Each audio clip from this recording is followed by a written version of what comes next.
Good afternoon, and thank you for joining us today for our Fill the Growth Gaps in Your Strategic Plan webinar. My name is Sean O'Brien, President of QuickRate, and I'm pleased to be joined by Tim Keith, President and CEO of Infusion Marketing Group. What we're going to talk today about is just an opportunity assessment. I think we're at a time of the year where most of us are either in the midst of some strategic planning, may have already conducted it, but again, all of those are made better with better data. And I think one of the things I know as a director in a small community bank, preparing for our strategic planning session next month, is a lot of the things we want to talk about and objectives we want to try to reach next year and over the next few years, are enhanced and our conversations are improved by having better data to surround us. So what we're going to talk about today, or Tim's going to talk about today, is the opportunity assessment that is available from Infusion to help you better understand your deposit base and even lending opportunities within your institution. Just a reminder, we will send out a link to the slides today, as well as a copy of the slides and a link to the recording. Throughout the presentation today, if you have a question, please use the Q&A box or the chat feature, and we will take those either in the midst of the discussion or at the end of the presentation. And with that, I will turn it over to Tim. Tim? Thanks, Sean. And Sean, just confirming that the slides have advanced, so we're good. Yes, they have. We're good. Okay, excellent.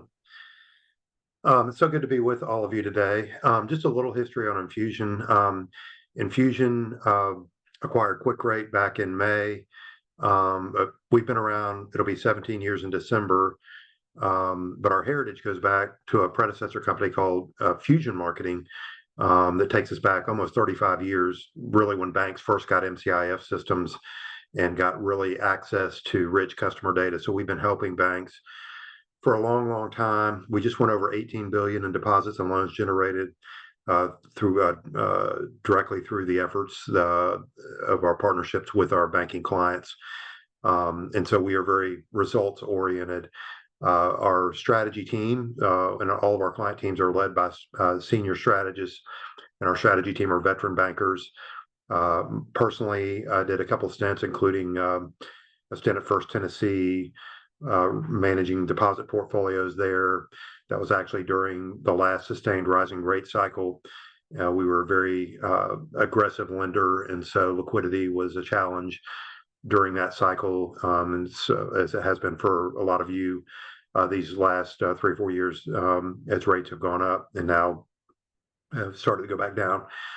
So we bring a lot of personal experience beyond just all the data assets that you're going to see in this presentation.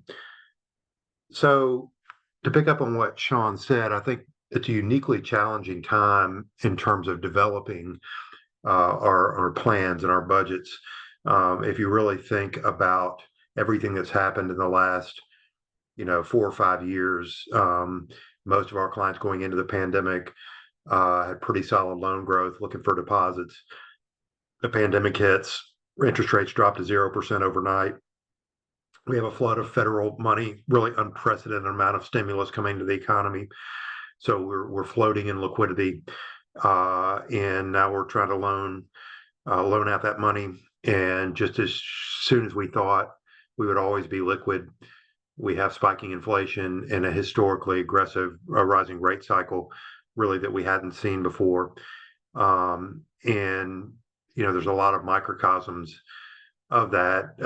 Any one of those things would have been enough to create cognitive dissonance in our planning. But when you put all of those in that compressed period of time, just really creates some significant challenges in terms of trying to have a coherent plan for growth.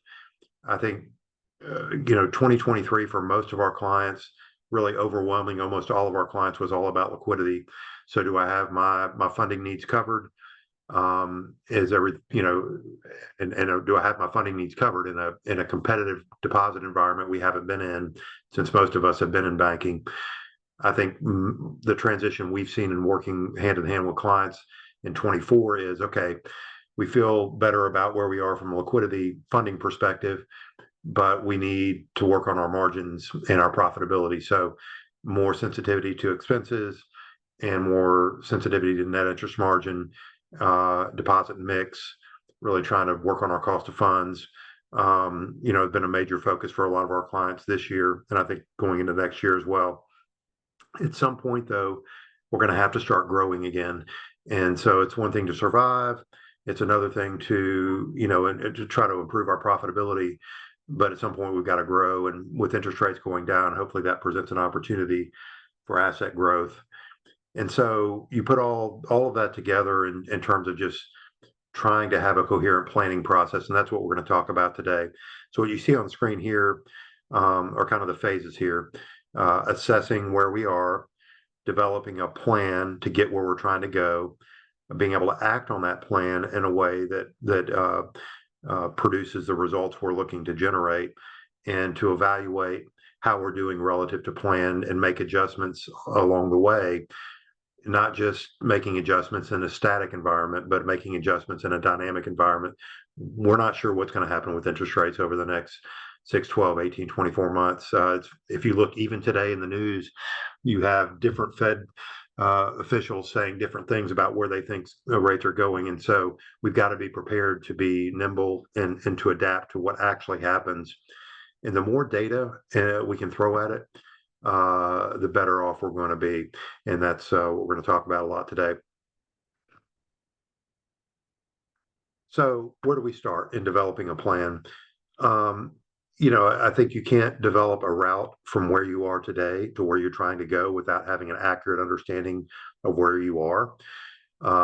Many of you probably had this experience. I have this experience because I travel every week frequently, where I get to an airport and I'm trying to get an Uber, and Uber can't accurately locate me.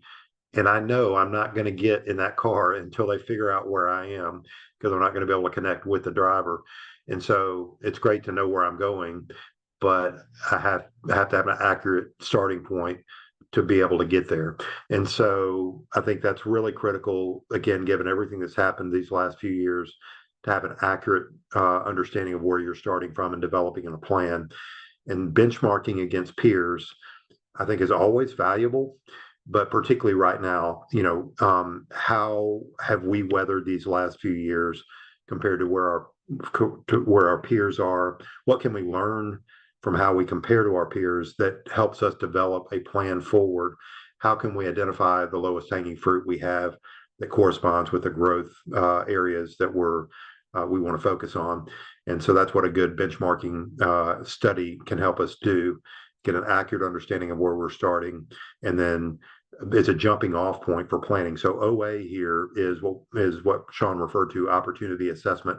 It's a benchmarking analysis to give us an accurate starting point to then develop a plan off of. So then you develop a plan, and of course, a plan's not worth a lot if you can't execute, and you got to be able to execute. And sometimes we're not 100% when we execute, but we got to go with the best data we have and the plan we have in front of us, which makes tracking critical. And so the ability to evaluate as we put plans into action, what are the results we're seeing compared to what we hope to see or expected to see? How do our results compare to other community banks that are doing similar activities? And what can we learn when we put all that together in terms of course corrections to make sure that we're staying on track with the overall plan?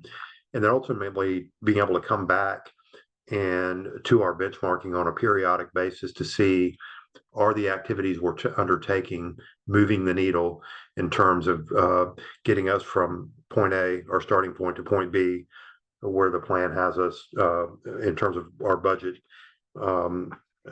taking us. So each one of these elements I'm going to talk about throughout the rest of the presentation, both from a deposit growth perspective as well as from a lending perspective. So as we talk about opportunity assessment, what are key questions we want to ask in assessing where we're starting from? Where are our opportunities? And I would start with deposit concentration. Deposit concentration has existed as long as banking has existed, but it became a major focus of the industry a year and a half ago when SVB Bank failed, in part because of an extreme amount of deposit concentration. risk that was under the surface of their balance sheet. And so it's really important to understand these ratios. Do 4% of my households control 60% of deposits, or is it 2% control 70%? Is that normal? How exposed am I there? And most importantly, if 4% control 60% or 25% control 95%, how strong are the relationships I have with those households who are funding a disproportionate percentage of my balance sheet? Number two, what percentage of my relationships am I only meeting one financial need? They're single service households. So I only have their transactional relationship, or I only have their lending relationship, or I only have a savings relationship. And what do those benchmarks tell me about attrition risk? Because single service households are more likely to leave you, all things being equal, compared to multi-service households. But also, what does it tell me about cross-sell potential? When we think about single service households, one of the first things we think about appropriately is cross-sell potential, because they're only using one service. So what's my potential to take that transactional relationship and expand on it into the savings wallet to grow deposits, or into credit to grow loans? One of the key areas right there would be business transactional relationships, where I've got their cash management, but I don't have their business lending relationship. What's my potential there? New households is something it's really important to understand. How many brand new relationships did you attract in the last 12 months? And how does my number of new households divided by total, so that's a growth rate, new divided by total households, how does that compare to my peers? Am I getting a reasonable growth rate in household growth? And what's the qualitative nature of the relationships I'm attracting? Are these thin relationships that are marginally or nominally profitable, or are they anchored and I'm capturing their full wallet? When I get them on board, am I getting from that first relationship to the third or fourth or fifth relationship in the first 6 months? Or am I only capturing that initial relationship and I'm not getting that full consolidation of wallet? And so benchmarking can tell you those things that are critically important. One microcosm of that you should ask yourself is, if my year-to-year deposit growth, let's say, was $50 million, how much of that came from new relationships versus expansion of deposits among pre-existing relationships? That's a very revealing metric in terms of where's your growth coming from, and is it being driven by price, or is it being driven by relationship management? Underfunded accounts is one of the biggest missed opportunities, but also one of the most efficient ways to grow. And so, to what degree are my checking accounts underfunded? And so you can look at cohorts and get benchmarking data will tell you this, where they have high deposit levels, they have a checking account, but their cohort has an average balance in their checking of $25,000, but they have a $2,500 balance instead of $25,000. And they're in my basic checking product that offers limited functionality and features. So I have an opportunity to use a better product match to engage a customer who is underengaged, underfunded, and get that funding up to normal. And so that's a really efficient way to grow, because the account already exists. And so you don't have to get them to open the account. You just got to get them, get a better product match where they're funding to the level of their capacity. On a per dollar basis, one of the most efficient ways to grow deposits is what I call money market activation. So similar to what I talked about with checking, but saying, here are a cohort of customers who have my tiered money market product. The data says their balance could be in my top tier, but it's currently in my bottom tier. So just promoting the fact that, hey, I can pay you a higher rate if you increase your balance. We're currently paying X over 100,000 is a super efficient way to grow deposits in accounts that already exist. And so those are benchmarking can tell you and quantify the level to which you have those gaps and the opportunities that you have to leverage those underfunded accounts to grow. To me, one of the hallmarks of relationship banking is where I'm meeting both a transactional and the credit need within the relationship.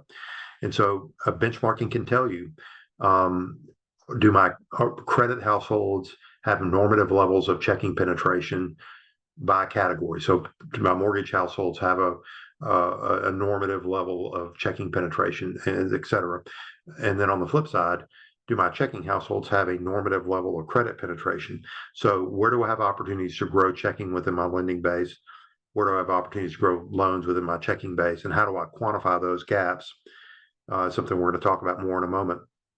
And kind of as I alluded to here a moment ago, when you look at a typical community bank and you look at their business households, for most community banks, 70 to as high as 90% of business households are transactional only. So they have a business checking, or they have a cash management account, but that's it. There's no loan, there's no savings.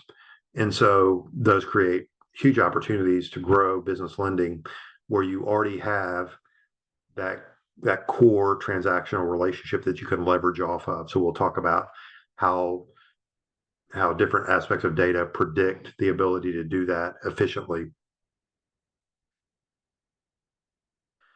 So how do we go about doing this benchmarking with the Infusion Opportunity Assessment? Well, we do it by leveraging two data sets that have more than a 15-year vintage to them. The first is our national normative, which is a set of statistics on how consumers and businesses are using retail banking products. The norm is updated every day with fresh data we're taking in from banks just like yours all across the country. We've had more than 10 billion data points come through the norm, so it has a very deep statistical history to it. And so you talk about machine learning right now, a lot of conversation about that.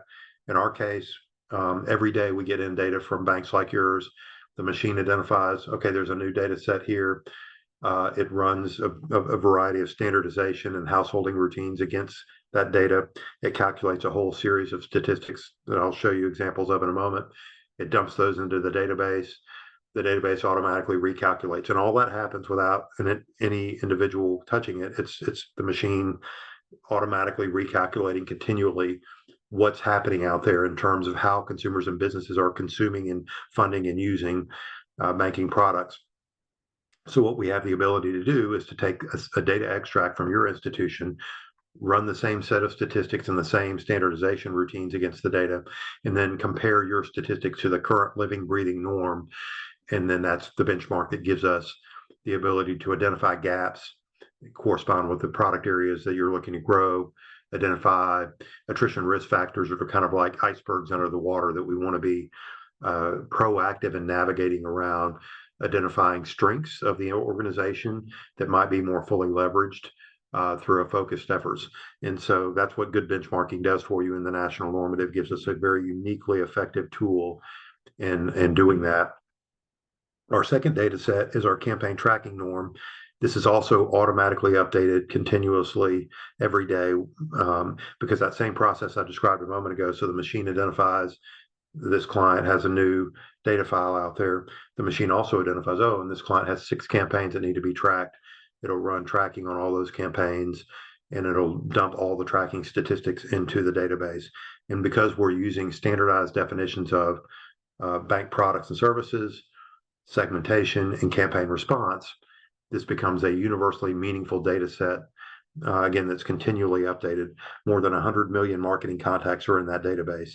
So some of the practical value we can get out of that, we can go in, our strategy team, any of our strategists can go in any time of the day and run a query, for example, saying, give me all of the CD cross-sell campaigns promoting 12-month products from the last 90 days and give me a correlation report between the rate offered and the volume generated by segment, new versus reprice money, halo effects. And that data then allows us to take individual client scenarios and say, okay, based on how current segments are currently responding to these particular price points on these products, and based on your quantity of those same segments, here are scenarios using the 12-month CD example at 4%, 425, 450, 475 of what you would generate. And therefore you can pick a scenario that's going to get you the volume you need without overpaying and with an accurate understanding of disintermediation risk and broader retention and halo effects. So when you put these two data sets together, the national norm and the tracking norm, it's a super accurate way of assessing opportunity. And that's what's allowed us to drive $18 billion in results at about 104% actual to projected benchmark or metric.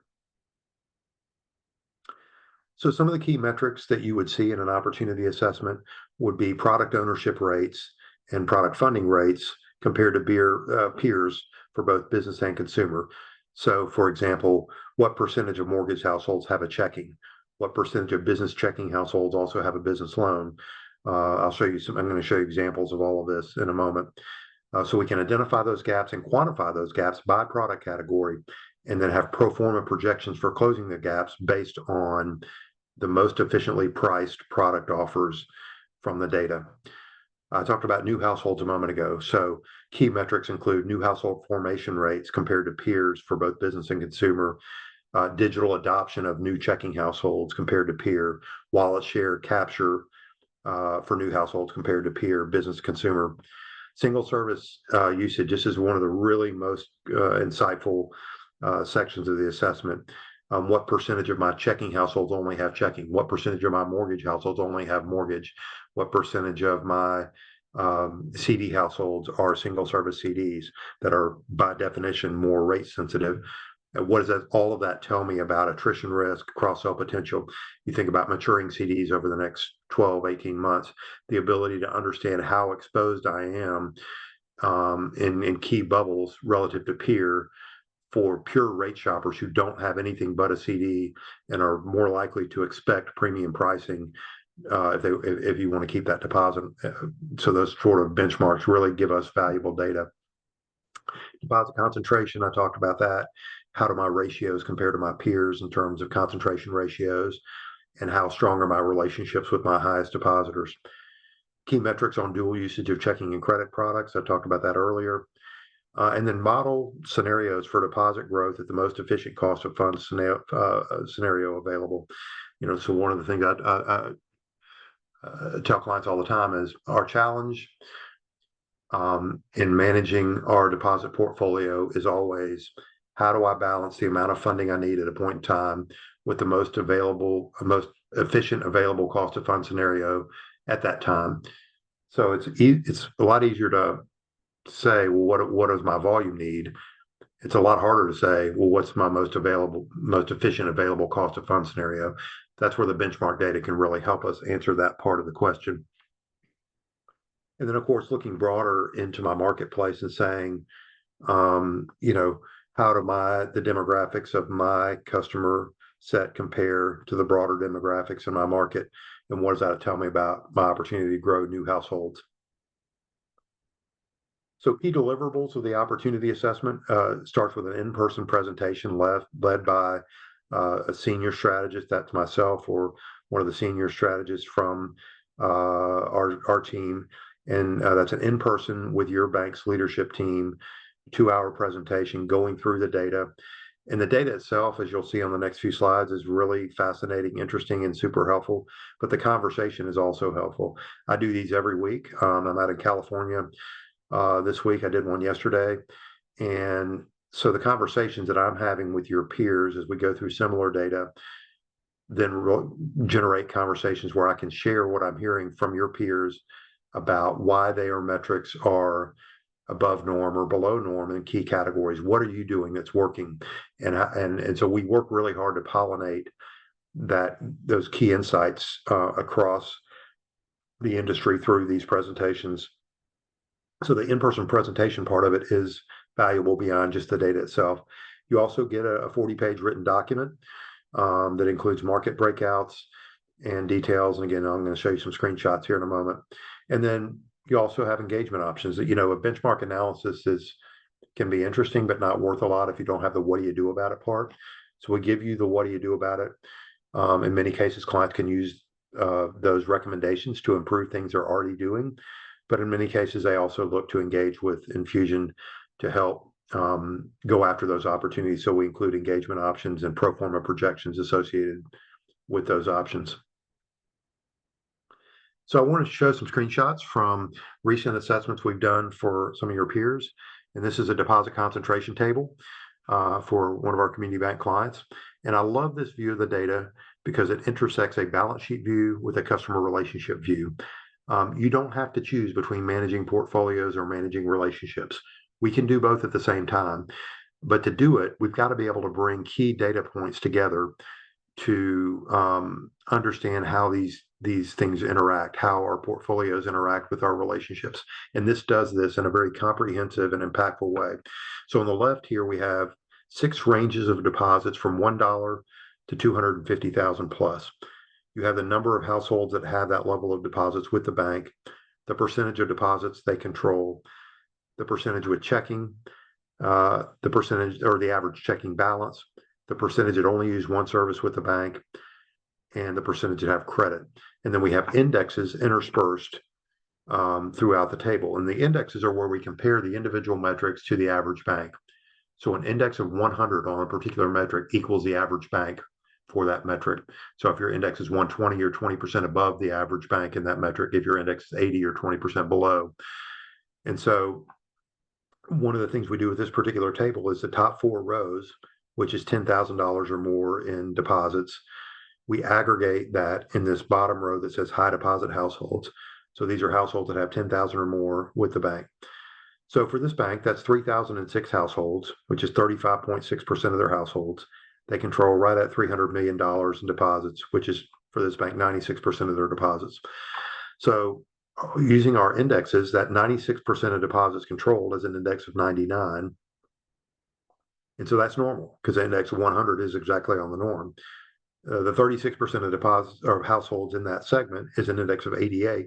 That's 12% below norm. So they have a lower percentage of households by 12%, controlling a normal percentage of deposits, which means they have enhanced concentration or higher than normal concentration. So we know every bank in the country has deposit concentration. It's the 80-20 rule as it manifests itself in our industry.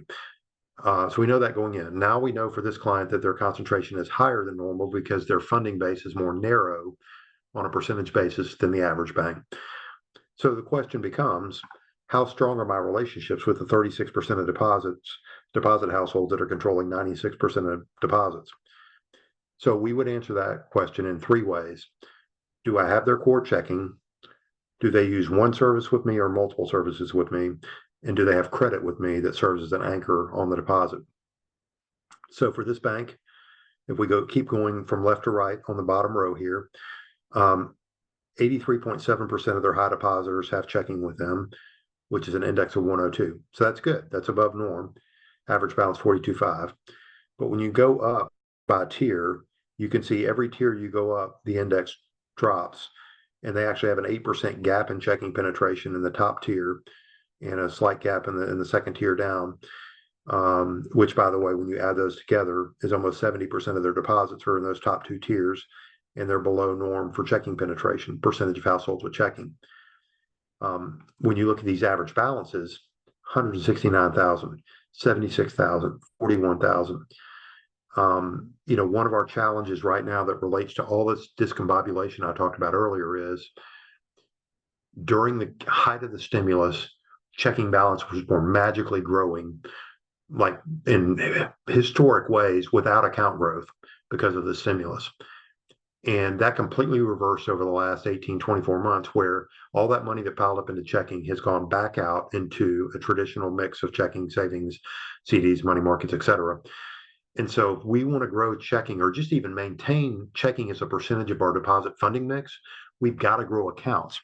And if I'm going to invest $1 of marketing to grow checking, I want to start in these top tiers, attacking these gaps here in penetration, because when I'm successful, first, I get high balance accounts as evidenced by these average balances. But second, I protect relationships that are critical to my existing funding base. So anytime I can spend one marketing dollar and achieve those 2 goals, disproportionately profitable growth and prioritize retention, I want to do that every day of the week. And I'm telling you, next best product modeling does not pick up on those nuances because it's mostly focused on response efficiency versus things like retention priority and quality of growth opportunity. especially in checking where the fund up is a process over time. And so that targeting is really critical. So you got checking there. Okay, we got gaps here. We have opportunities here. Then single service. I have a colleague that likes to say, single service norm indexes. You're playing golf because a lower score is better. And so here you can see they're above 100. In fact, they're 30% above index 131, 134, 135, and across the board here. So that means their households are more likely to only have 30% more likely to only have one service with the bank. And single service households are more likely to move their relationship than multi-service because they're less anchored to you. And so focusing cross-sell efforts in these top tiers to get them into a second, third, fourth service not only gives me quality growth, but it gives me proactive retention management. We have a lot of meetings where, okay, we got to put some focus on retention. So let's form a committee on retention management or attrition mitigation. And I think those things can be good, but retention management starts with prioritization. So how do I identify households who have a disproportionate likelihood of leaving me? And if they left me, they leave a bigger mark. And this is where this table tells you these households in these very high levels of deposit ranges that only use one service with you. In this case, these top two tiers, it's only 210 households. We know who those people are. We can distribute those to our branches for calling efforts. We can focus on them in our marketing to try to proactively retain these relationships. Last thing here is credit penetration. We know higher depositors are less likely to use credit, but they still do use credit. And credit is an anchor on the deposit. So if I've got a $40,000 checking account, like we have here in this third tier down, and I have 10 years left on the mortgage with you, that checking account is more likely to still be there in 10 years than if I didn't have the mortgage with you, because the mortgage serves as a tangible anchor on the deposit. And so if I'm going to spend $1 to grow, let's say a category like home equity, I want to start in these top tiers where these are credit quality. Their deposits tell you they're good credit risk. So I'm going to get high performing assets. And B, when I sell a home equity to these high balance households, not only do I get high performing assets, but I put a multi-year retention anchor on that relationship in the form of the loan term. If I meet that need for that relationship, they're not going to turn around and move their checking next year or 2 years or 3 years down the road. And by the way, if Wells Fargo does a home equity for your high deposit checking household, part of that home equity sale is going after their core checking with better, with a discount on the home equity and so forth. So there's a defensive component to it. Even if you're not looking to grow loans, you want to meet that need in these key relationships that are critical to your ability to fund your balance sheet. So another view of the data here is single service households. I mentioned that before. So this client has 4,900 households that only use one service with them. And you say, okay, well, what's in that number? You look over here in the deposit part in the top left corner, the third row down is checking. So they'll have 4,128 households that only have checking. And what this data is telling them is 56%, 55.8% of their checking households only have checking.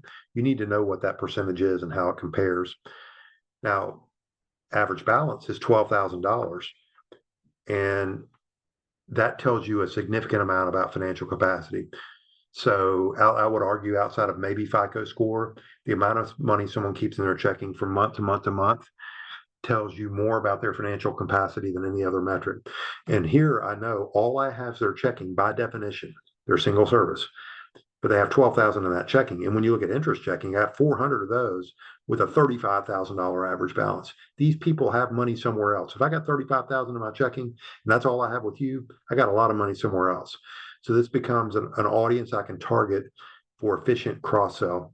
So the building blocks of any effective targeting are capacity. Do they have the means to bring me more? Propensity, do they have an inclination to do that? So the checking data is your capacity indicator. Yeah, they've got the means to bring me more. The propensity indicators would be they're actively using a debit card with me. They're in my mobile app every week. They're engaged with my brand. They're transacting with me. So when you put those two criteria together, it becomes a highly targeted audience to build off that one service into the second service, third service, and fourth service.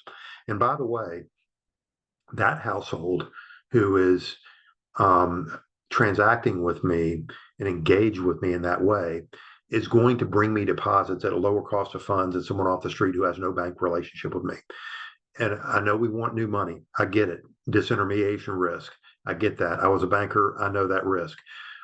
But if I have to pay 100 basis points more to get an $80,000 CD from somebody off the street and it's new money versus I could have paid 100 basis points less to this checking household, and maybe they put a little bit of their checking in that CD, I still come out way ahead because 100 basis points is a lot of money. And if someone's transacting with me, they're willing to bring me those deposits at lower rates than someone who's not banking with me, because that person who doesn't bank with me has lower propensity. They've never trusted me with their deposits before versus someone who already trusts me with $30,000 in their checking account.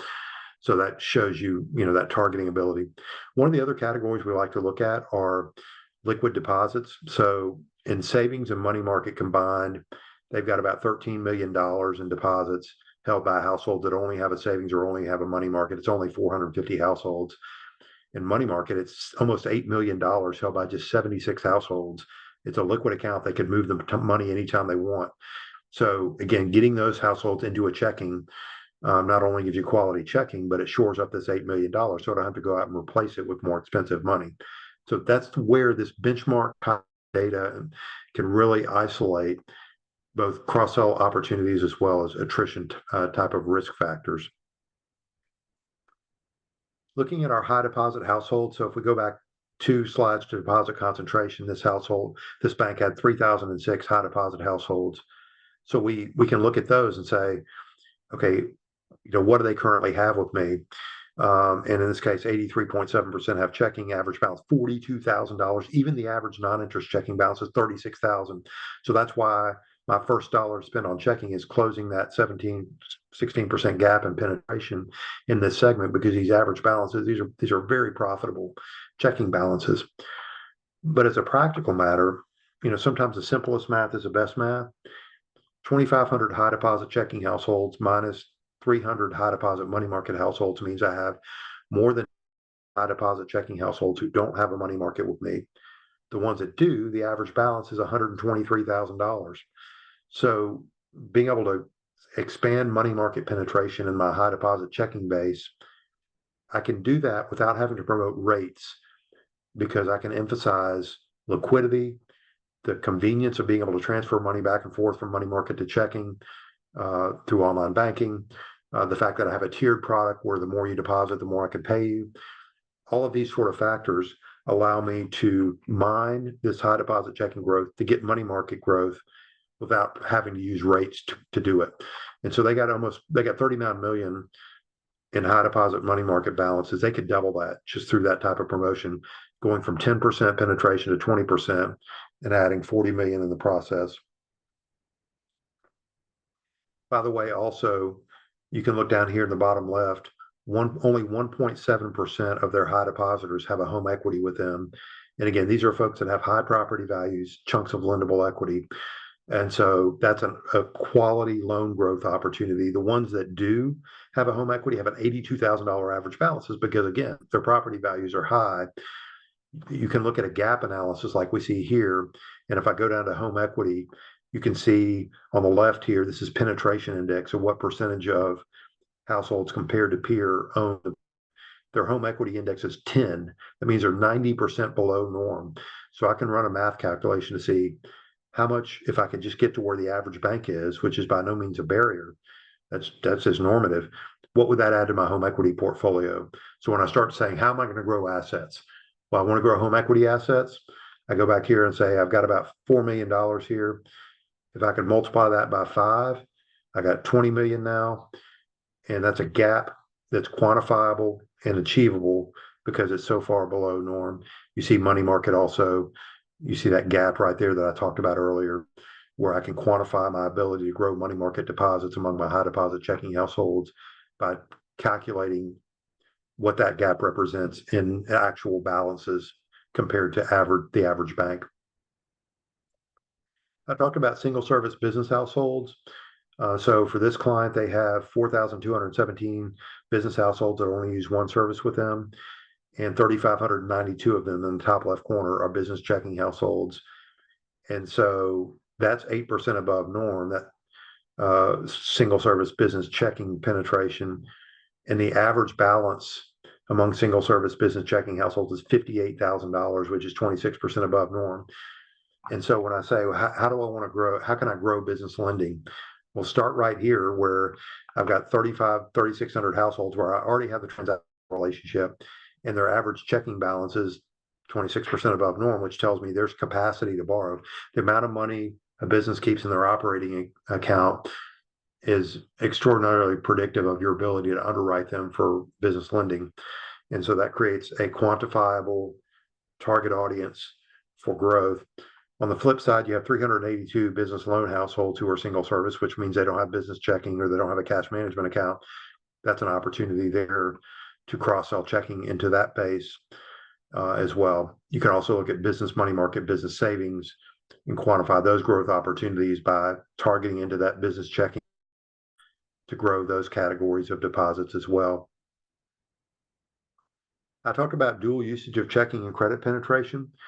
And so these first three bars here tell the client in this top left corner, 77% of their home equity households have checking with them. That's 12% above norm. 61% of mortgage households have checking. That's 27% above norm, which is great. This is super important because a mortgage household that has checking is 2 to 3 times more likely to subsequently do a home equity on that same property than a mortgage household that doesn't have checking. So your ability to quantify your checking penetration of mortgage and attack those gaps with checking cross-sell is not just a way to grow checking in a profitable way, but it's also a way to grow home equity by leveraging that successful checking cross-sell into that home equity downstream from that. And so these benchmarks gives us the ability to do that. Of course, mortgage is also, as I just alluded to, a feeder source for home equity. If I've already approved the person once on the property for the first mortgage, it's a demonstrated capacity indicator that I'm going to be likely to approve them downstream on the second mortgage. And then from the customer perspective, if you've approved me on this property, my confidence level, you're going to take my app seriously when I apply for a home equity downstream is greater. So this client has a 7% gap to norm on home equity penetration of mortgage. We can quantify that. They have a 32% gap in home equity penetration of checking. We can quantify that gap as well. Also, they have pretty significant gaps in installment lending. A lot of our banking clients aren't really active in installment lending, but some are, and being able to quantify those gaps to give us the ability to, again, project opportunity. So how do we transition into a plan for efficient growth? And so I'm going to talk about deposits first and then loans. And I'm going to pick up the pace here because we're 45 minutes into here. So with deposit growth, there's a fundamental trade-off between volume and margin. You all know if you offer a more aggressive rate, you can generate more volume, but in that process, you sacrifice margin. So again, this goal is always, what are my volume needs relative to the most efficient cost of funds scenario available at that point in time?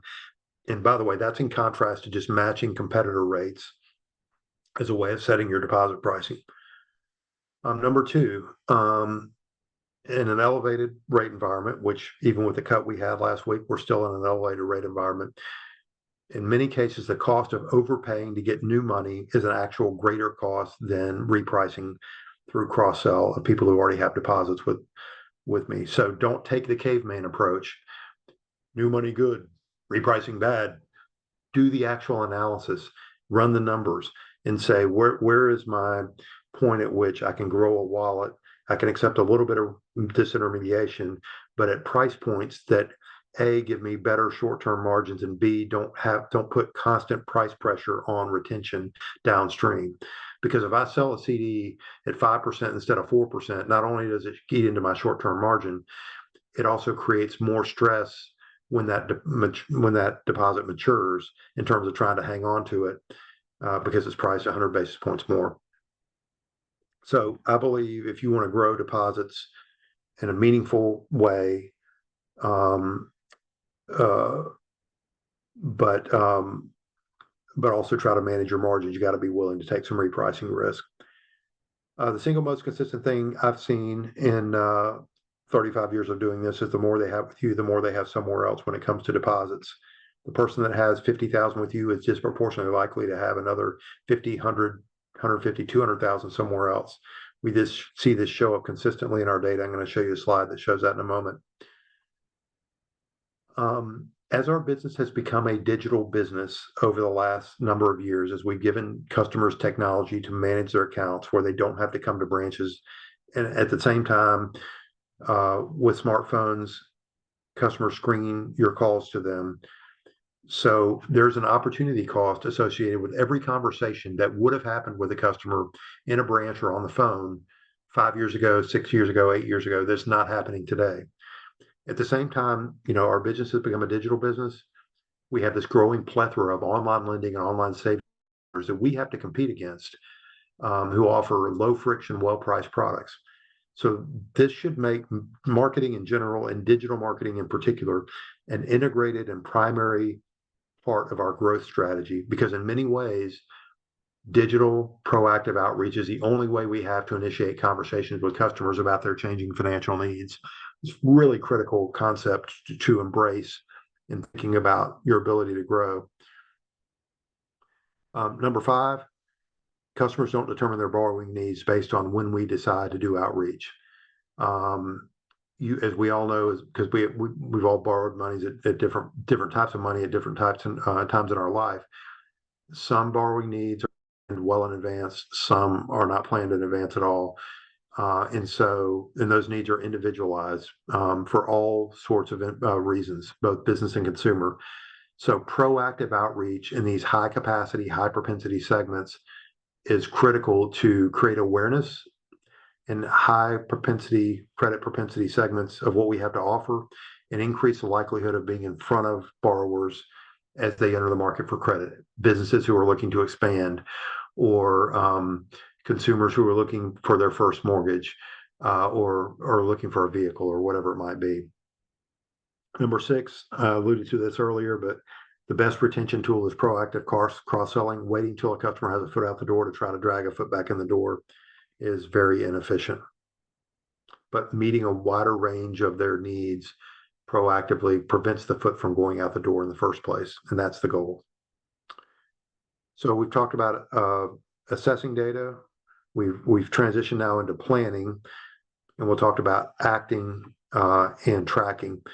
So one of our mantras is the most effective on a per dollar return on investment basis. The most effective digital marketing starts with the audience, not the channel. And so for one of our clients where we did a recent assessment for them, these are all audiences we talked about throughout the course of the assessment. New to bank households, they had 3,881 of those. High deposit households without checking, they had 10,000 of those. Business households without checking, 2,305 of those. High propensity for CDs or money markets, where that propensity factors corresponds with the ability to grow at middle of the road, modest pricing. You see those quantities. Homeowner, non-homeowner, consumer, and then business lending opportunities. These are all discrete audiences based on the data that we've identified by going through this benchmark analysis. These are subjects we want to talk to those audiences about. These are, in these boxes, campaigns where have continual digital outreach throughout the campaign where we're measuring engagement, impressions, clicks, and how that's translating to actual opened accounts and the products we're promoting. And at the end of each box, we're doing a deep dive review of how did this perform compared to what we thought? How do those results compare to peers? And what we have the ability to do is to take these quantities in these different segments for individual clients and dump them into that tracking database I talked about earlier, and ask the question, if these segments continue to perform for this client as they have performed, or as they're currently performing for other similar community banks, what would that yield in accounts and balances? And then so you have a spreadsheet like this. So for this client, we identified on the left half of this table transactional, about 25 million in transactional balances, about 2,392 accounts. And so those would be in these checking categories: accounts opened by these audiences that are being targeted, where the account open date falls during a campaign, and it's associated with the target audience in the product promoted. So product promoted during the campaign within the target audience. That's what you see here on this pro forma. And then what are the balances in those accounts? Broader deposit gathering, we had about 132 million here. And the key here is assuming modest middle of the road pricing to generate those deposits. And then on lending, about $100 million between a combination of consumer and business lending. And of course, what happens is when you engage a customer on a primary need, so you meet that home equity need among that checking household, that tees up a conversation with a salesperson who's then able to identify other needs a certain percentage of the time. So we call that the halo effect. So for this client, that's another $17 million in other balances opened in addition to the promoted product, just by engaging them on that primary need, where that secondary need that becomes identified through the process. And then you can take your net interest margin assumptions, your FTP rates, and apply those to the balances and assess a contribution impact, what type of profitability is being generated, and then with the ROIs, how does that relate to the investment I've made, in the marketing. So here we have, a calendar. So this is an action plan. That's the definition of an action plan with a pro forma projection. And by the way, an action plan that doesn't have an accurate projection is somewhat of a hope strategy versus a data rooted strategy. So we got to be able to act. So how do we act? So here's some key considerations in putting this type of plan into action. Modest deposit pricing gives you better margins, more sustainable growth that we don't have constant pressure. We see less repricing because a more modest price wakes up fewer of my own sleepers. We count on our sleeping sleepers to stay asleep a certain percentage of the time. And when I use more modest pricing, they stay asleep more than if I hit them over the head with a frying pan by offering 5.5%. And they say, well, okay, if you're going to pay me that, I'll move my money in this sort of thing. And also, I get less concentration of dollars in promoted buckets when I use more modest pricing. Emphasizing liquidity, flexibility, especially where we are in the rate cycle right now, over price is a different way to promote different types of value versus the blunt instrument of rate. So access, choice, when it comes to CDs, using pick your term type scenarios where, hey, the rate's 4%, you pick any combination of terms between 6 months and 36 months or whatever you want to define there. First of all, that's trading off, choice for yield, but it's also encouraging laddering where I disperse my dollars over different terms versus having them concentrated in a promotional term. So I was speaking recently at the Massachusetts Bankers Association CFO Forum, and I pointed out to the CFOs in the room that you may have the greatest ALCO meeting in the history of the world, and you may take your rate strategy and put it on every rate card in every desk drawer of every branch. But if customers don't see that rate card, it does not affect your portfolio. So this is why marketing is really critical as an integrated part of your strategy, because marketing has now become the way that we communicate what we have to offer on our deposit products as well as our loan products.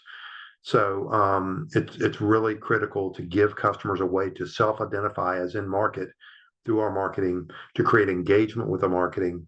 And again, we want to start with the audience, not the channel. So, our stuff, we don't use cookies.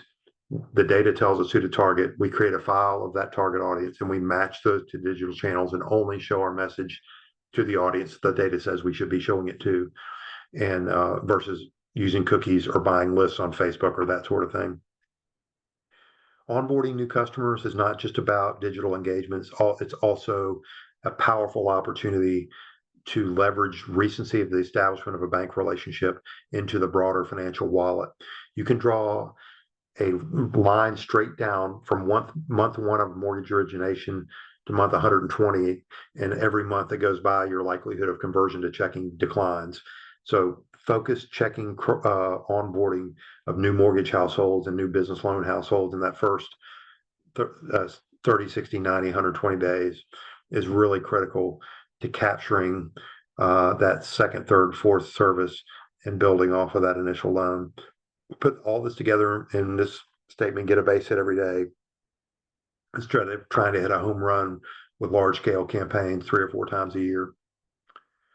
For lending, what you're really doing is mining your checking base to meet the lending need where you're currently not doing that, because the checking data is so predictive of both capacity and propensity to borrow. It's a fundamental discipline to do that.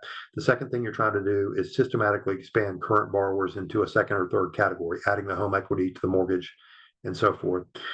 Emphasizing credit solutions. We know you're unique. We have a variety of ways of addressing your particular need is a really important part of your messaging.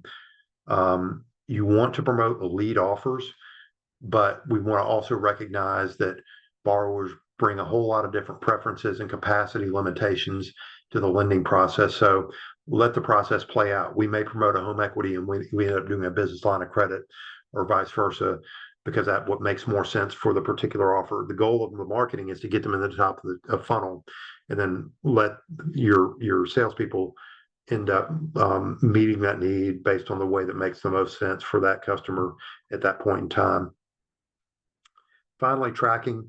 You want to be able to track based on not just pure narrow, first of all, not just based on clicks. That's just not adequate today. You want to also not just track on widgets or the promoted product. You want to also be able to track on broader relationship attributes. So what this is showing here are response rates for CD cross-sell campaigns based on the amount of deposits pre-campaign, the amount they had with you before the campaign started, and then average balances based on that same criteria.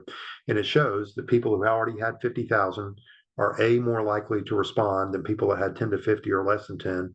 And when they do respond, they bring you much larger chunks, 50,000 average balance versus 20,000 versus less than 10.